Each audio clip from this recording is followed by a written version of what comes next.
Narammala police பிரிவிற்குட்பட்ட Narammala கெரிஉள்ள வீதியில் நேற்று சனிக்கிழமை பிற்பகல் இடம்பெற்ற விபத்தில் 2 கைக்குழந்தைகள் உட்பட 3 பேர் உயிரிழந்துள்ளனர். கார் ஒன்று வீதியை விட்டு விலகி வலது பக்கத்தின் எதிர் திசையில் பயணித்த பஸ் ஒன்றின் மீது நேருக்கு நேர் மோதியதில் இந்த விபத்து இடம்பெற்றுள்ளது. உயிரிழந்தவர்களில் மகாவ திவுலாவ பகுதியைச் சேர்ந்த 38 வயதுடைய காரின் சாரதியும் 9 மாதங்கள் மற்றும் 11 மாதங்களுடைய 2 பெண் குழந்தைகளும் அடங்குவர்.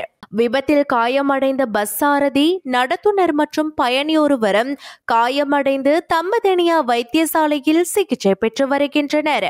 இந்த சம்பவம் குறித்து நாரமல போலீசார் மேலதிக விசாரணைகளை மேற்கொண்டு வருகின்றனர். இதேவேளை வெள்ளவ போலீஸ் பிரிவின் வாரியபொல கொம்பகெடை வீதியில் சென்ற லோரி பாதசாரி ஒருவர் மீது மோதியதில் அவர் சம்பவ இடத்திலேயே உயிரிழந்துள்ளார். உயிரிழந்தவர் கனேவத்த பகுதியைச் சேர்ந்த 48 வயதுடைய பெண் என அடையாளம் காணப்பட்டுள்ளார்.